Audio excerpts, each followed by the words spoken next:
eh, ha pasado por una transformación y un proceso de colonización bastante profunda. Entonces realmente yo considero mujeres trans a estas personas. O sea, tanto a ellas como a las que estamos ahora. O sea, de esa forma. Incluso creo que son mucho más que mujeres trans. Eh, pero bueno, cada quien tiene un proceso de identificación que obviamente le reconoce una identidad, ¿no? O no, tal vez. Pero ¿por qué muestro esto?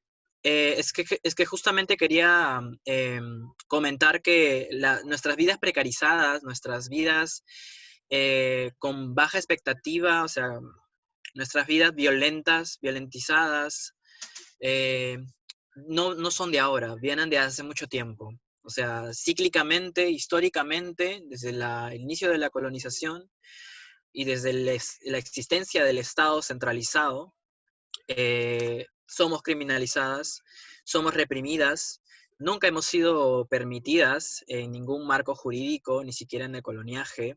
Simplemente podíamos existir porque existimos, porque nos atrevemos a salir en las calles tapadas, porque nos atrevemos a salir a la calle traqueada. Por eso existimos, no porque nos permitan. Ellos no nos permiten existir. Nosotras decidimos existir y decidimos existir en el espacio público, porque no sé si ese espacio también es mío, pero lo que yo sí sé es que la ciudad está superpuesta en la naturaleza y en la naturaleza todas existimos, incluyendo a nosotras. Entonces, yo creo que la expectativa que ahora tienen las mujeres trans en su mayoría y las personas trans también tiene que ver con todo ese proceso de colonización, ¿no? Que tiene harto machismo, harta heteronorma, opresión desde el sistema capitalista, una moralidad conservadora, autoritarismo castrense, o sea, hay un montón de ejes que ocasionan que esa realidad sea lamentablemente una realidad en esta época.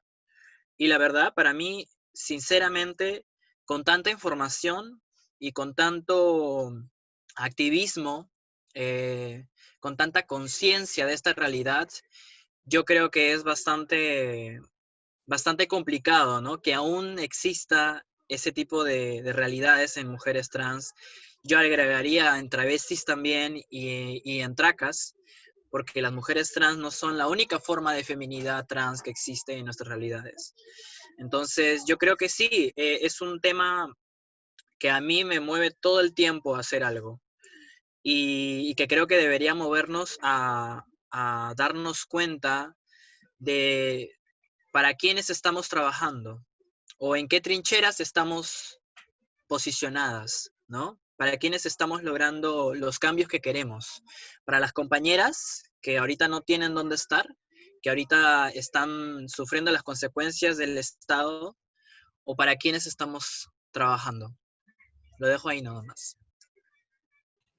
Gracias, Santicuche. Para las personas que acaban de ingresar, vamos a reservar sus preguntas hacia el final, por favor. Faltan una pregunta más, pero ¿hay alguien más que desee contestar esta pregunta? Prima Cabra, adelante. Sí, yo. Creo que la pregunta como está planteada, ¿no? Con la referencia a la edad estimada de esperanza de vida de las mujeres trans, tal y como está planteado acá, creo que, no sé, para la mayoría de personas que estamos conectadas, la respuesta ya la sabemos desde hace unos cuantos años, ¿no? La respuesta es la heterosexualidad, el sistema cisgénero, o sea, ya la respuesta ya la tenemos ante nuestros ojos desde hace mucho tiempo. La razón por la cual existe la marginación de ciertas cuerpos, la opresión contra ciertos cuerpos es porque existe un sistema heterosexual dominante, hegemónico, que controla todo y absolutamente todo. Entonces, esa respuesta ya la tenemos hace tiempo.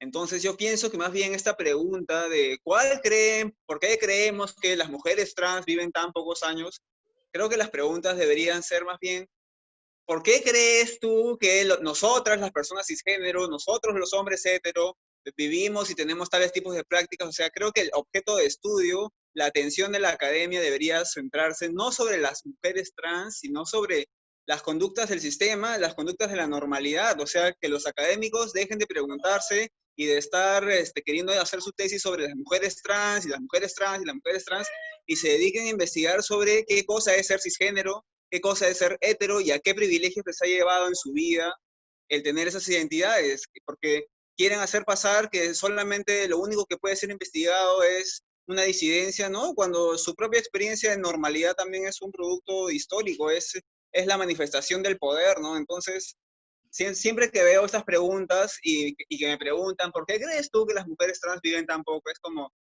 amiga, la respuesta está en los libros hace varios años, como...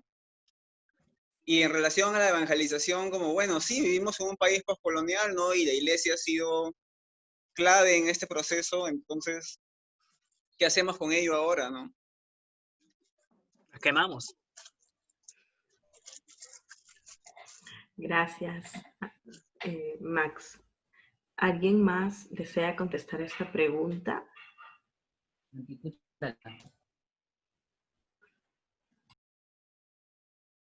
Gaela, Augusto, quizás.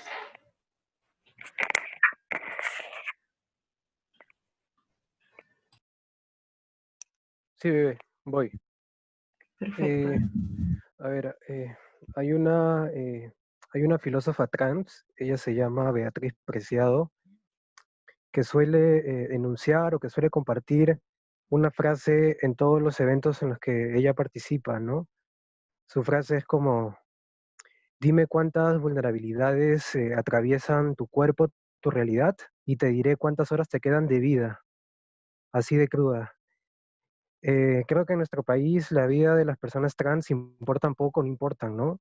Y el Estado es cómplice y a veces gestor de esta indiferencia.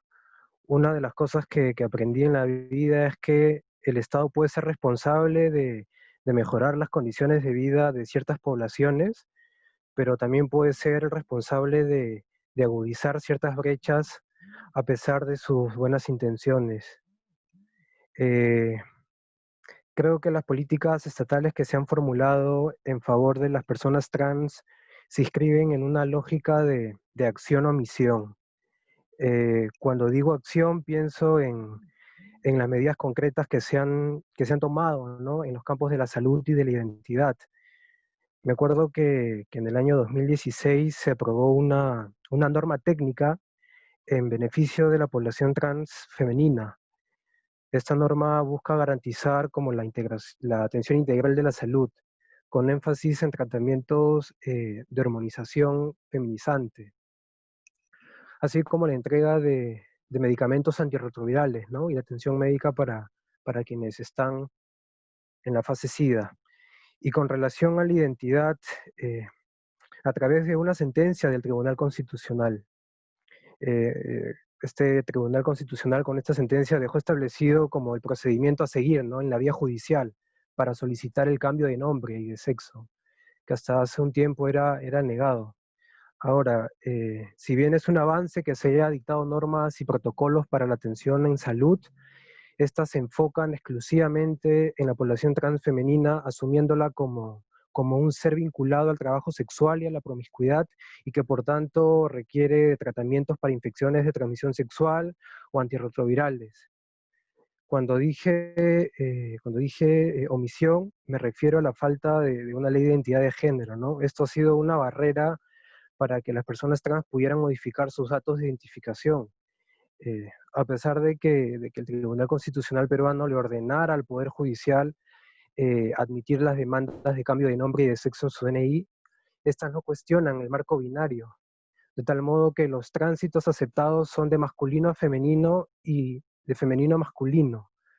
Por supuesto, esta medida no vino acompañada de una política dirigida a los operadores del sistema de justicia, ¿no? Quienes en su gran mayoría desconocen sobre estos procesos de construcción de identidades trans. Eso, bebé. Gracias, Augusto. Gaela. Ok. Pucha, para mí es bastante en realidad hablar sobre la esperanza de vida de las personas trans, porque no sé cuánto tiempo me queda cada vez que hablo sobre eso, ¿no? O sea, no sé cuántos años más pueda acompañarles, ¿no? Es así de crudo como lo decía Augusto, ¿no? O sea, cuántas vulneraciones sufres en tu cuerpo, eso te da como resultado también cuántos días de vida te quedan, ¿no? O sea, yo siempre, cuando hago esto, recuerdo a mi mamá persinándose, despidiéndose de mí con abrazos, con besos, porque no sé si la próxima vez voy a entrar de pie caminando o en un cajón a mi casa, ¿no? Entonces, esto no pasa de la nada ni así porque sí, sino tiene que ver con una estructura que se circunscribe a través de los años, ¿no? O sea, la colonia, la evangelización han jugado un papel fundamental en todo esto, ¿no? Pero aún, a pesar de todo esto, yo creo que también hay otras formas de colonización en pleno siglo XXI, ¿no? Por ejemplo, algo que dicen, eh, una palabra que comienza con D y termina con A, y que supuestamente asegura y garantiza gobiernos para todos, para todas, pero en la práctica no es así. Esa palabra, la democracia, es la democracia que termina beneficiando solamente a algunos, ¿no? O a un pequeño grupo.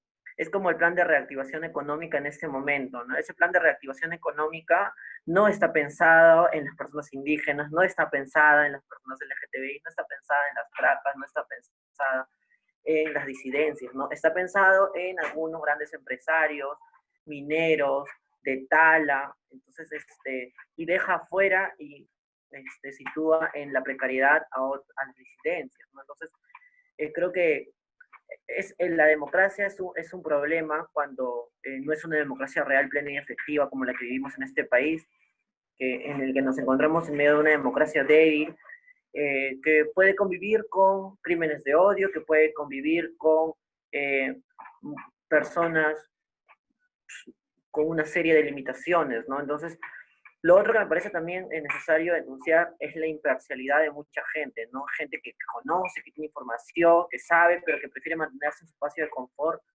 imparcial ante casos de violencia. O sea, tú no puedes ser imparcial ante un hecho racista, tú no puedes ser imparcial ante un crimen de odio, tú no puedes ser imparcial ante la violencia, tienes que tomar partido, porque si no estás en contra de la violencia, entonces indirectamente estás apoyando y justificando y normalizando estas cosas, ¿no? Entonces, a mí me parece que en realidad hay una serie de factores, pero como lo decía la prima acá, a mí me parece necesario dejar claro que el problema es sistemático.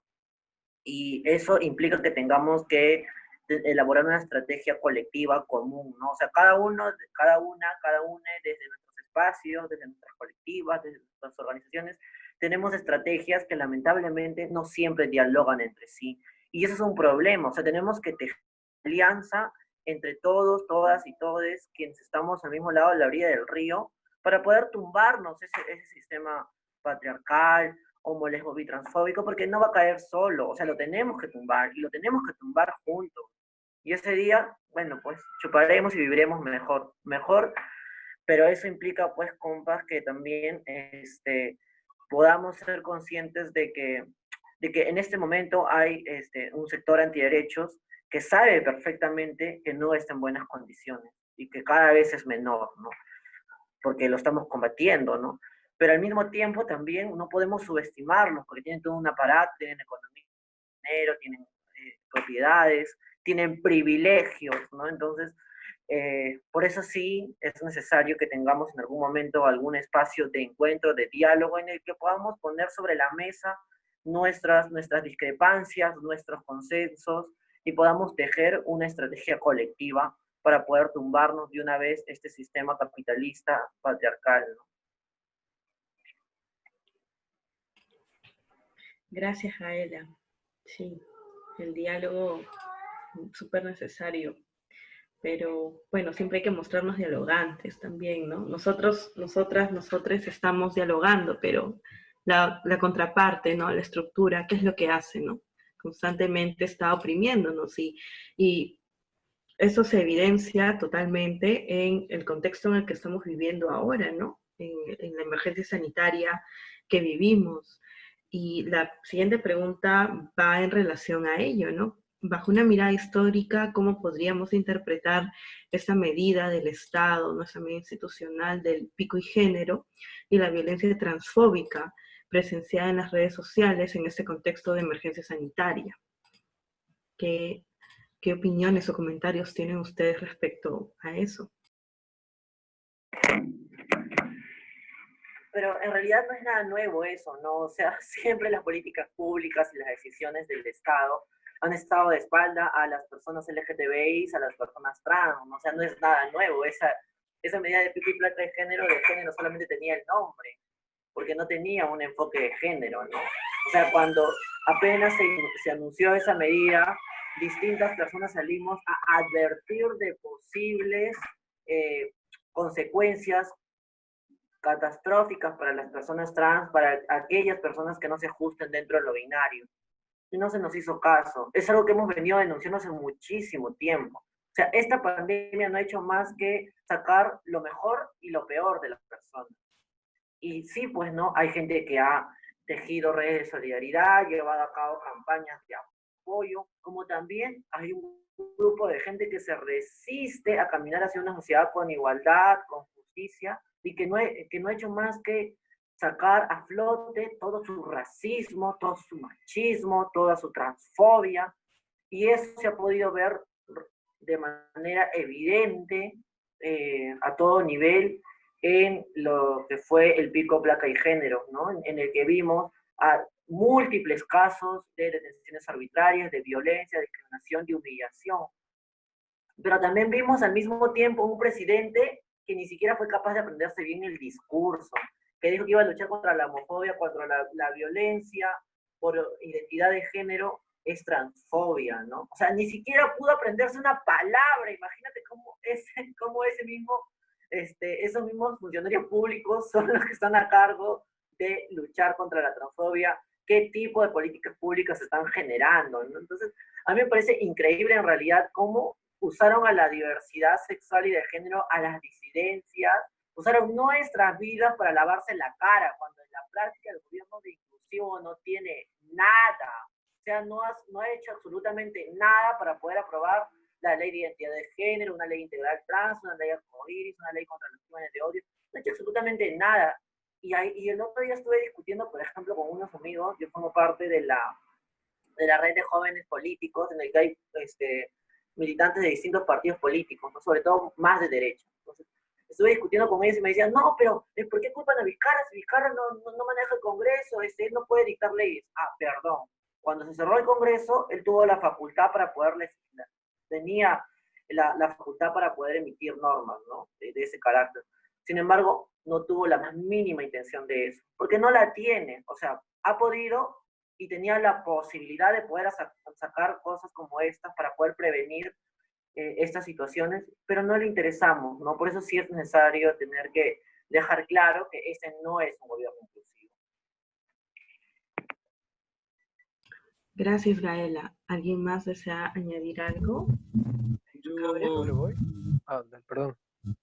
Sí, yo voy a decir algo al toque porque ya se me está acabando la batería del celular y seguramente se me va a cortar.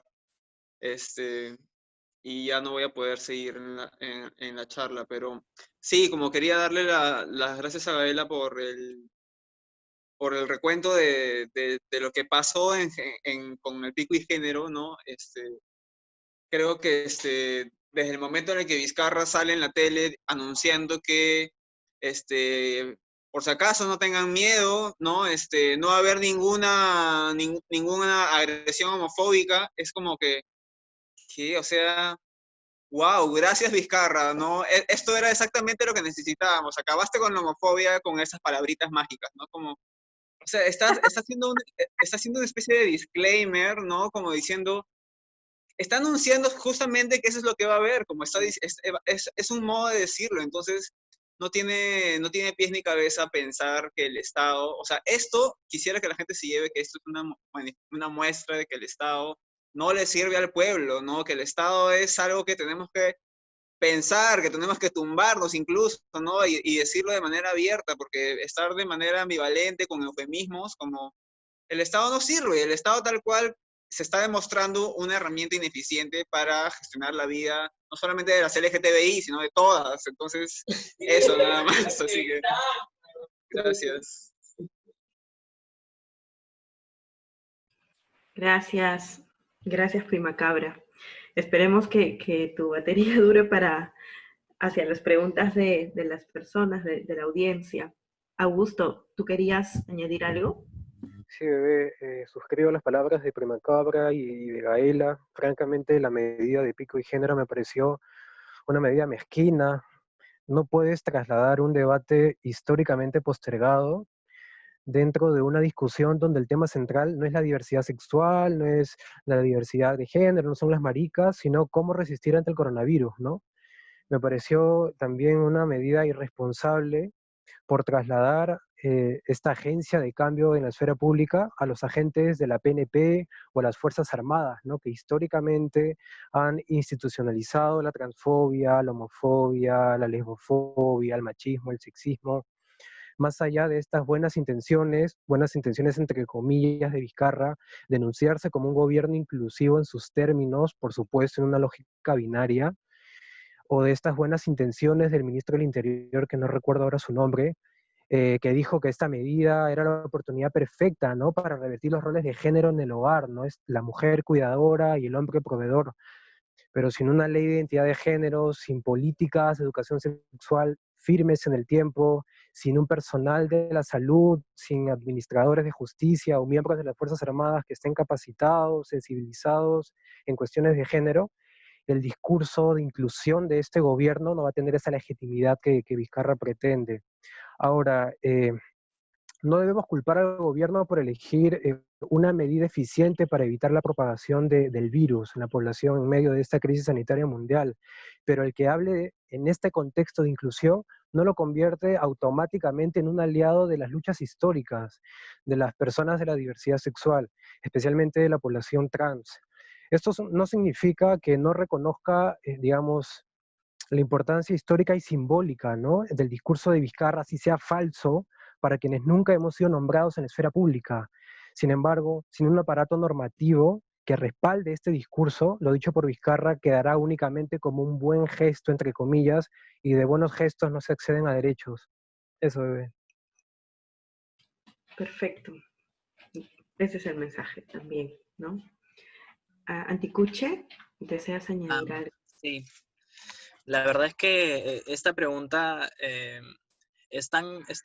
me produce pensamientos tan densos, porque incluso yo sí siento como una persona travesti y no binaria, que este tema de pico de pico y género, era totalmente en contra de nosotras. O sea, el sentido de esa medida era binaria, el sentido de esa medida era autoritaria, y el sentido, de hecho, de cómo ha manejado el Estado todo este tema de la cuarentena, ha sido de una forma muy autoritaria. Y hay que decirlo con todas sus letras. Porque siguen confiando en la policía, siguen confiando en los militares, siguen confiando en nombres machistas con poder para garantizar la seguridad. Seguridad que nadie tiene en este país. Porque venimos más de 100 días muriéndonos de hambre, o muriéndonos por el virus, o muriéndonos por ser quienes somos. Mujeres, niñas, trans, travestis, maricas. Entonces, me pongo así, me encoleriza porque realmente yo siento, y esto es una autocrítica y una crítica también para el espacio, siento que nosotras mismas como movimiento nos hemos detenido, nos ha parado, no sé si le tenemos miedo al virus, no sé si le tenemos miedo al Estado centralizado, a su poder autoritario o a la violencia radical que se está incrementando en las calles y en nuestras casas, o no sé si quizás estamos afrontando también nuestra propia precarización, estamos afrontando la violencia económica que también sufrimos, porque muchas de nosotras no tenemos trabajo, porque muchas de nosotras no tenemos un seguro, un aval que nos pueda proporcionar la subsistencia 100 días sin laboral, sin autogestión, sin trabajo sexual, sin una explotación laboral ni siquiera. Y realmente esta situación incluso me enferma, o sea, la salud mental y la salud emocional de las personas trans, yo me imagino que en estos 100 días han tenido que irse por los suelos. Y realmente a mí me afectó al punto en el que yo decidí, de alguna u otra forma, ser soporte o brindar soporte, así yo no sea psicóloga, así yo no sepa nada de esas técnicas de acompañamiento, igual, no me interesa. O sea, yo creo que la diferencia justamente, y esto es lo que se vio en la cuarentena, es en vernos a los ojos, en vernos al lado, en dejar de mirarnos desde arriba, en dejar nuestras diferencias de lado y en realmente apoyar a quienes más lo necesitaba. Y yo he visto eso por sectores, evidentemente, y a pesar de que no hemos estado movilizadas por todas estas razones y todas las cosas que hemos afrontado, yo creo que el hecho de que estemos aquí vivas, el hecho de que estemos aquí todavía hablando de esto, y el hecho de que ahorita intentemos romper con esta nueva normalidad, que no es nada nueva, es la misma mierda que estaba antes. Y en la cuarentena ha sido la misma mierda que existía.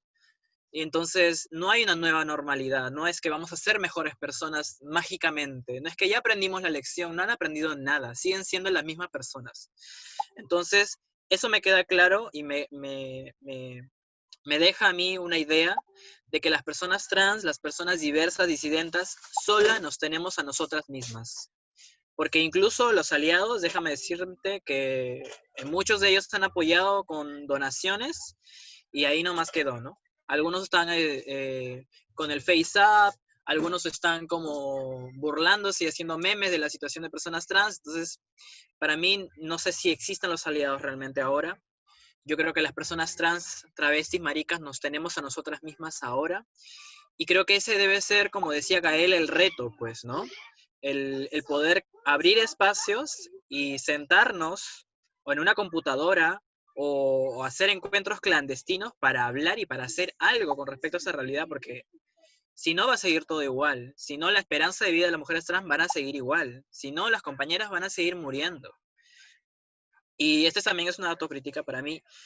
Yo quería recitar un poema rapidito, no sé si estoy con el tiempo. ¿Sí? Dale, dale.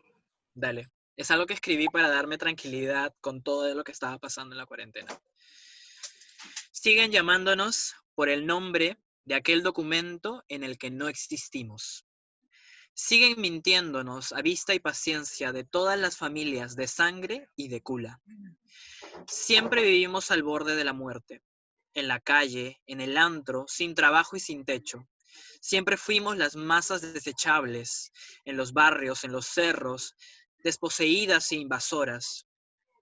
Dejamos de creer en la autoridad del Estado, de su inexistente, corrupta y salud pública. Dejamos que nuestras cabras hermanas sigan muriendo, de hambre por precarias o por el llamado heterovirus. Nunca pudieron exterminar y nunca podrán exterminar nuestras travestías, pues nos cuidamos entre nosotras mismas, incluso sin conocernos. Nunca más confiaremos en su falso discurso, en su interesada inclusión, pues tenemos nuestras propias manadas, armando trincheras. Siguen asesinándonos en el apocalipsis. Siempre gobernaron para este capitalismo. Dejamos nuestras diferencias de lado y nunca olvidaremos quiénes somos. Ellos se siguen siempre, nosotras nunca nos dejamos.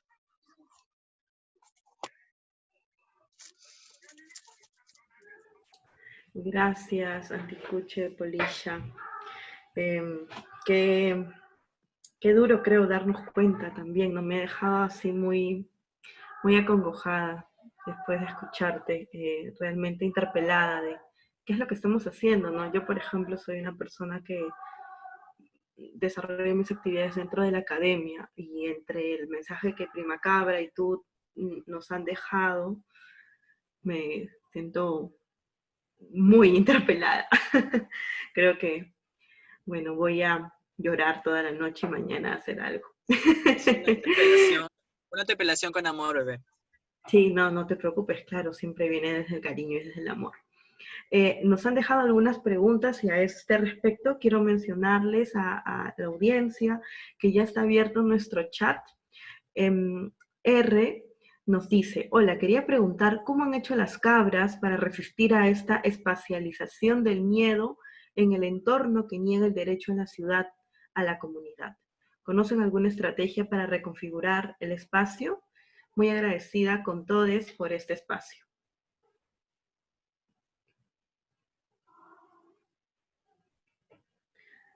Luego tenemos una nota de MC, nota para Augusto, que menciona Preciado, es una persona transmasculina, ¿no? Es Paul Beatriz Preciado, Paul B. Preciado. Gracias, MC.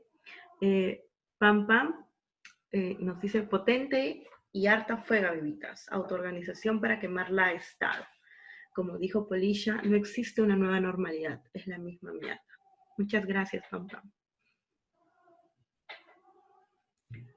¿Alguien le gustaría contestar la pregunta de R, que tiene que ver con la negación al derecho a la ciudad, ¿no? De la comunidad que resiste, y sobre todo una propuesta para reconfigurar el espacio? ¿Qué estrategias proponen?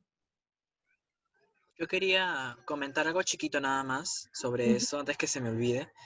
Vale. Yo por ahí una publicación que compartieron, me parece que Gia lo compartió, que hablaba acerca de la existencia de un lugar que se llamaba el búnker en la época del conflicto armado interno, en la época en que se reventaban cochebombas, en la época en que había, como hay ahorita, este llamado, ¿cómo se llama esto? Lo de que a las 9 toque de queda, toque de queda. Existía también en esa época toque de queda y existía una inmovilización de las personas, ¿no? Desde el Estado, desde las mismas fuerzas que ahora controlan las calles, supuestamente. Entonces, lo que decía esta nota era de que el búnker era un espacio entre antro y alojamiento que resistió los años del conflicto armado más intensos aquí en Lima. Recuerdo, no estoy muy segura si está en Villa El Salvador o San Juan del Lurigancho, pero es uno de esos dos. Y existió durante varios años y existió como un refugio, como lo había mencionando, y como un antro, o sea, porque funcionaba durante el toque de queda. Y se llamaba un búnker porque era un búnker que estaba así en subterráneo y porque quienes entraban antes del toque de queda se tenían que quedar hasta el día siguiente. Entonces era como, ok, un espacio en el que las cabras podían existir aún con todo el tema del control espacial de la ciudad. Entonces yo creo, y cuento esta experiencia por esto, porque yo estoy creyendo realmente eso, que debemos regresar a eso, debemos regresar a ¿cómo decirlo?, a lo clandestino.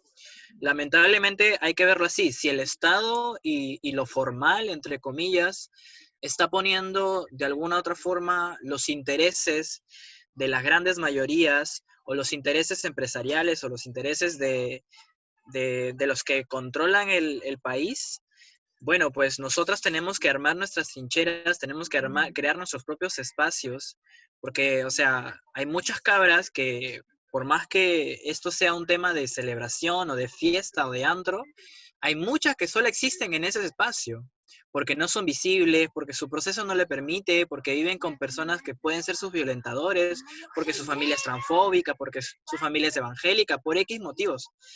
Y para esas personas ahorita la cuarentena debe ser una tortura tremenda. Entonces yo sí creo que las personas que tenemos la posibilidad de poder crear un espacio de ese tipo para el resto de personas, tendríamos que hacerlo. O sea, tendríamos que empezar a buscar esos espacios clandestinos o a abrirlos o a aperturarlos. Con todo el cuidado del caso, evidentemente, porque tampoco la idea es hacernos mal, ¿no? Tampoco la idea es que todas nos enfermemos, no tiene sentido eso, o sea. Evidentemente la idea del búnker no tenía un virus en esa época, ¿no? Es diferente el contexto, ¿no? Entonces quizás deberíamos agregarles otro tipo de autocuidados a esa posibilidad, a esa alternativa, no lo sé, tampoco tengo una respuesta exacta. Pero lo que yo sí creo es que debemos continuar con lo que estaba ocurriendo antes de la cuarentena, que es esta efervescencia callejera, esta efervescencia de paro, de marcha, de decirle al Estado de que nuestra generación ya está harta de estas cosas, ya está harta de todo lo que estamos viviendo, y que en la cuarentena no ha cambiado, sigue igual. Entonces, yo no sé si estuvieron pendientes, si pudieron enterarse que en Chile hay varias comunas que estuvieron totalmente levantadas durante lo que va de la cuarentena, justamente por el tema de la precarización, justamente por el tema del hambre y del virus este. Y también en Colombia ha habido paro. La semana antepasada hubo un paro nacional que se convocó justamente por toda la situación que está habiendo. Y aquí en Lima no he visto muchas actividades, a no ser que sean por los sindicatos o a no ser que sea por los trabajadores y trabajadoras organizadas. Ellos son los únicos que han convocado marchas, bueno, y las compañeras que la semana pasada también fueron reprimidas delante del Poder Judicial, y unos compañeros anarquistas que hace 2 semanas también hicimos un plantón en La Victoria, justamente donde está el serenazgo reprimiendo a los ambulantes también. Entonces, a no ser de estas iniciativas que se están reactivando ahora, yo creo que deberíamos empezarlos a hacer. Tender los puentes con los sindicatos, conversar con las redes que tengamos y empezar a autoconvocarnos. Porque si bien es cierto, el virus es un riesgo, a nivel de marcha multitudinaria, que evidentemente no es el caso, porque estas marchas no van a ser multitudinarias, sí se puede lograr acciones con cierta cantidad de personas, con todos los cuidados debidos y con cierta distancia.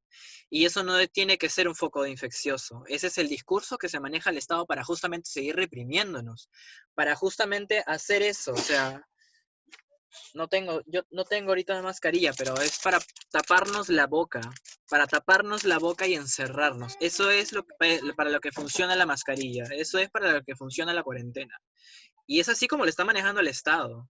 Y hay que darnos cuenta de eso y tratar de hacer algo. Gracias, Anticuche. De verdad que nos impactas con tus declaraciones.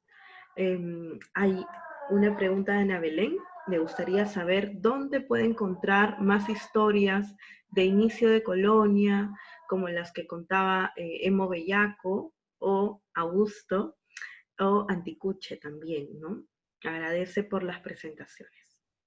Si nos pueden comentar de pronto o si quizás nos pueden pasar pueden pasarle a ser transparentes los datos, ¿no? Respecto a eso, pueden comentarlo también por el chat, de modo que podamos difundir e incluso hacer una gráfica, se podría pedir a ser transparentes que haga una gráfica con esos datos, ¿no?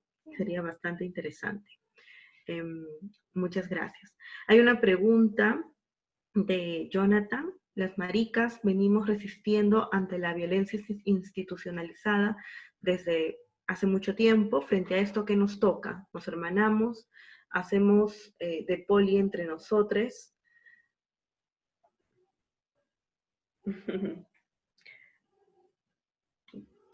Gaela, Augusto, ¿también les gustaría comentar algo de pronto a esta pregunta?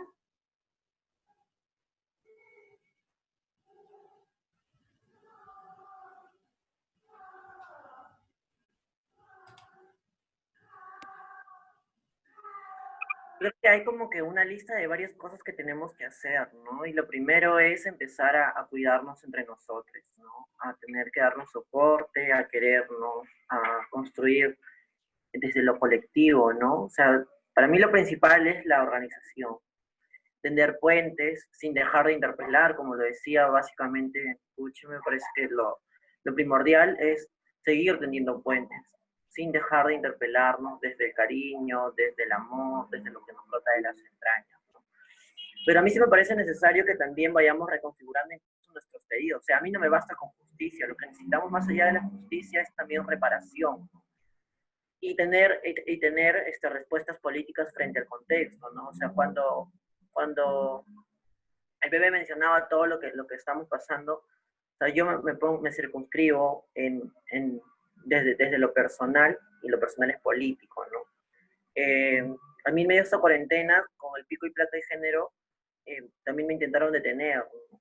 Y después de eso me ha quedado un miedo enorme al ver a la policía, tanto así que el último sábado, cuando salimos a reclamar afuera de la Fiscalía de la Nación, nos golpearon los policías y yo no hice más que levantar mi puño y mi mano en señal de que no tenía nada y ni siquiera podía pararme y moverme porque ya tenía demasiado demasiado temor ante un arresto arbitrario, ¿no?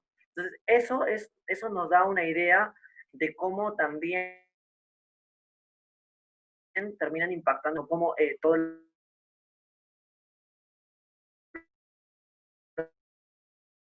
que pagas en nuestra vida, ¿no? O sea, todo eso termina influyendo. ¿Y quién nos paga eso? ¿Quién nos da una reparación por todos esos daños que recibimos? ¿No? Hay que en algún momento hablar sobre esta reparación. Y además, lo otro que me gustaría comentar también es que el proceso es bastante duro, pero al mismo tiempo también creo que tenemos que buscar algunas salidas para darnos soporte, ¿no? En medio de toda esta pandemia, por ejemplo, hemos recibido múltiples casos de violencia de personas LGTBI, adolescentes, que han sido echadas y botadas en sus casas, ¿no? Y hemos abierto una casa de refugio temporal y además he puesto mi cuarto para que compañeros, compañeras LGTBI en situación de calle puedan pernoctar y pasar ahí vivir ahí de manera temporal, ¿no? Esa es una respuesta política frente a lo que está sucediendo. No hay nada más político que apoyarnos, que darnos la mano, que abrazarnos, que amarnos, que reencontrarnos. Y eso pasa también porque, pucha, yo creo que ahora lo urgente y lo necesario es tener que construir una estrategia colectiva, ¿no? O sea, y en el camino me encontraré con gente con la que me llevo genial, con la que me llevo muy bien, con las que vamos a ir a comer, a tomar y a dormir, como también va a haber gente que no necesariamente va a ser mi mía, que no necesariamente con la que no me voy a llevar tan bien, pero que sí, pero que es necesario para poder luchar por una sociedad con justicia y con igualdad, ¿no? Así que a mí me parece necesario eso y yo me tengo que retirar porque tengo otro compromiso, pero sí me parece necesario remarcar la necesidad de tener que organizarnos, de tener que asumir retos, de tener que darnos soportes, de tener que dejar a un lado el individualismo que nos ha puesto en la cabeza este sistema, ¿no? Hay que entender que cuando una de nosotras avanza, en realidad quien está avanzando es el movimiento, estamos avanzando todas, ¿no? Entonces creo que eso es fundamental también para continuar con esto. Y lo otro que es fundamental es visibilizar quiénes somos y cómo amamos nuestros afectos, ¿no? O sea, no hay nada más poderoso que abrazarnos, que darnos la mano, que darnos un beso, que expresar nuestro amor, porque amar es revolucionario y no habrá una democracia sin los derechos LGTBI, como tampoco no habrá revolución sin orgullo, porque sin orgullo no hay revolución. Gracias a ustedes, a la oportunidad. Qué lindo ha sido conocer a Anticuche, a Augusto, a la prima Cabra, a ti, Corazón, y a cada uno de Ser Transparente. Soy su hincha, sí, desde hace rato. Ay, ¿qué? Gracias, ¿Cómo que me Ray. conoces ahora? Chao. Te he conocido así. ¿Co? Ah, Ven ya. ya visítame, bebé. ¿Co? Ya, me hay que coordinar. Perfecto, muy bien. No quería dejar de lado esta pregunta de Raiza. ¿Existen ya espacios de seguridad de esta comunidad, ¿no? O en comunidad donde se pueda acudir? Ya Gael ha adelantado un poco, pero quizás Anticuche o Prima Cabra tengan algún par de ideas más.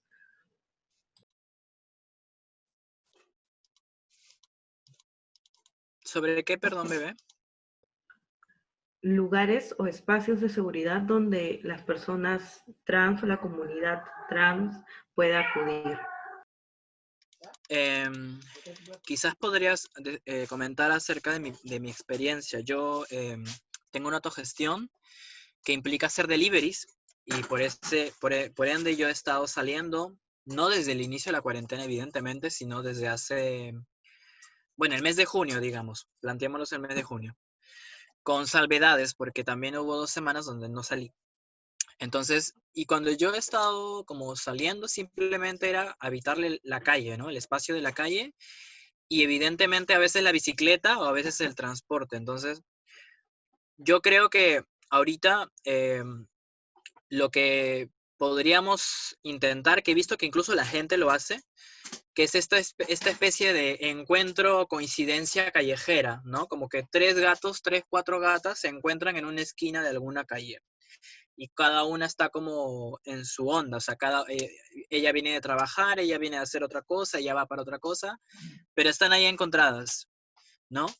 Y yo creo sinceramente que ahorita la policía tiene más preocupaciones que el hecho de 4 personas hablando. No sé si me dejo entender. O sea, ahorita con esta con esta reactivación que el gobierno está impulsando, justo en función de lo empresarial y de lo económico, bueno, también está proporcionándonos las herramientas saboteadoras, porque es un sabotaje, evidentemente, a las medidas que están pasando, de provocar encuentros. Y no digo encuentros en sentido de, o sea, de matar el tiempo, de tontear, o sea, encuentros para darnos soporte o encuentros para existir. Porque como lo dije, muchos habitamos espacios en los que no podemos ser totalmente nosotras, porque eso pone en peligro nuestro bienestar o nuestra integridad. Entonces, estos pequeños encuentros podrían ser los momentos en el cual podemos tener como, no sé, podemos ser nosotras mismas, ¿no? Y también bueno, también mencionaría yo, con mucho cuidado, por cierto, el hecho de justamente habitar quizás espacios, o sea, las personas que tienen casas, que están como levantadas con una plataforma de ayuda hacia personas trans, personas diversas. Existen varias casas ahora. Está la casa de Chu, bueno, estaba hace un tiempo una casa llamada Libertad. Hay varias casas que existen que íntegramente están conformadas por personas diversas. Entonces yo creo que esas casas, también con todas las medidas y de autocuidado, obviamente debidas, podrían también empezar como a hacer estos espacios de encuentro casual entre cabras. O sea, podría ser, ¿no? Con ciertos cuidados, evidentemente, porque la idea de provocar espacios de encuentro es simplemente para provocar espacios de libertad para muchas de nosotras, o incluso para provocar espacios de acompañamiento. Porque ahorita lo que justamente no ha habido mucho es eso, el acompañamiento psicológico emocional para personas diversas, que es un tema que el Estado hasta ahorita no toca ni va a tocar, porque no le interesa. No es consciente de la violencia que ejerce con respecto a eso. Entonces, podría mencionar eso. Muchas gracias. Y aunque no sea políticamente correcto lo que voy a decir, creo que ya llegó el momento de cuidarnos, sí, ¿no? Pero de encontrarnos, ¿no? De hermanarnos corporalmente, físicamente, emocionalmente. Ya no nos está dando abasto este espacio virtual, este espacio digital, no necesitamos contacto, porque somos seres de contacto. Entonces, espero que no me censure ser transparente ni Reforma Trans por lo que estoy diciendo, pero comencemos a mudarnos con las personas que queremos, con las personas que amamos. Es importante en estos tiempos. Aprovecho para recordarles, para ya terminar esta conversación, siendo las 9:05, que el día de mañana tenemos una fiesta virtual. Me han dicho que con harto bellaqueo.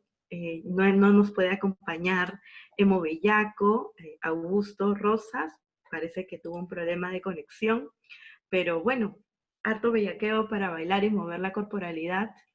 El martes tenemos un conversatorio sobre autocuidado sexual. Recuerden siempre, pues, tener presente que la información es poderosa para poder reivindicar esos derechos sexuales y reproductivos que nos han sido arrebatados durante mucho tiempo. Y el jueves, por último, tenemos una charla sobre espiritualidades diversas y decolonialidad, justo a raíz de, creo, lo que Anticuche o Gaela nos comentaban sobre esta espiritualidad hegemónica, ¿no? Católica, que la Iglesia Católica tiene el monopolio de la espiritualidad, ¿no? Bueno, y acabamos de sacar, lo último que me comentan es que acabamos de sacar un video en nuestras redes sociales. Sigan por favor a Reforma Trans y sigan también a Ser Transparentes, tanto en Facebook como en Instagram. Me parece que pronto van a sacar un canal de YouTube para poder colgar todos estos encuentros y conversaciones que estamos teniendo para que así no se pierda la información, porque información es poder. Muchas gracias por estar Bebé, acá. quería hacer un check-in, Sí, ¿quieres hacer alguna acotación? Perfecto, adelante. bebé. Anunciar algunas cosas también. Justamente con, con, con unas compañeras trans, trabas de Latinoamérica, de diferentes espacios, trincheras, estamos juntándonos para hacer una transmisión en vivo el día viernes a las 7, mañana nomás. Viernes a las 7 en el Facebook Chicos Diversos, que es una organización de Huancayo. Entonces, desde ese espacio hay como 9 performers que están apuntadísimas.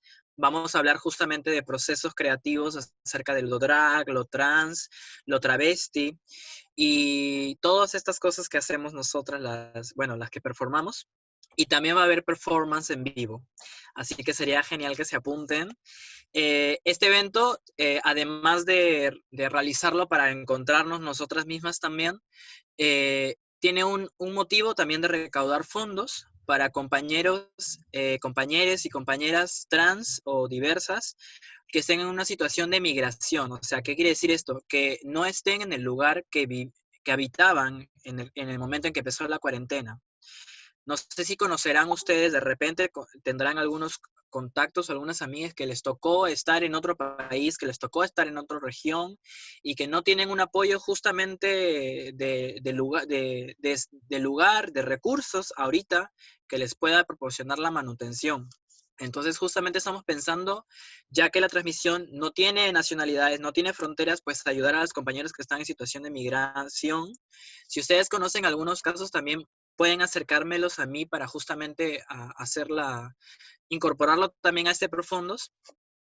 Y otro anuncio más que sería el martes a las 7 de la noche, espero que no nos crucemos, el martes a las 7 de la noche, ya, genial.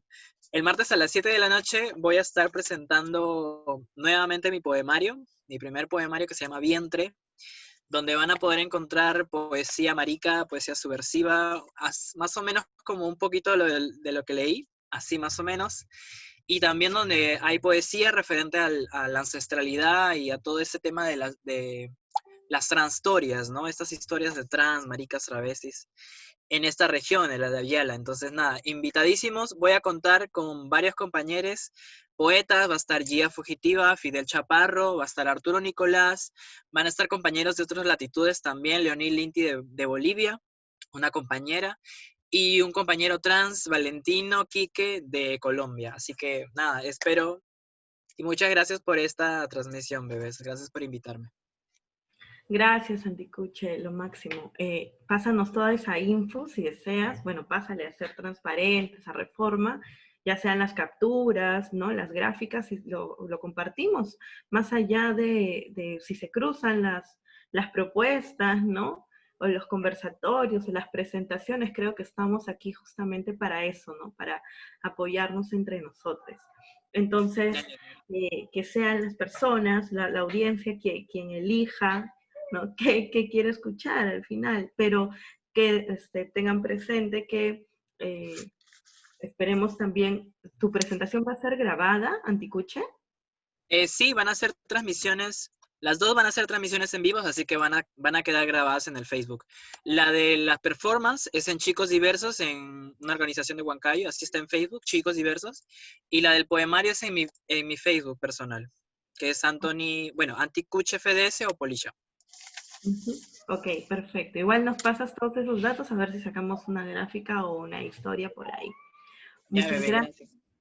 Bueno, sin más, entonces, nuevamente les recuerdo, la próxima semana nos quedan 3 actividades, una mañana y 2 la próxima semana.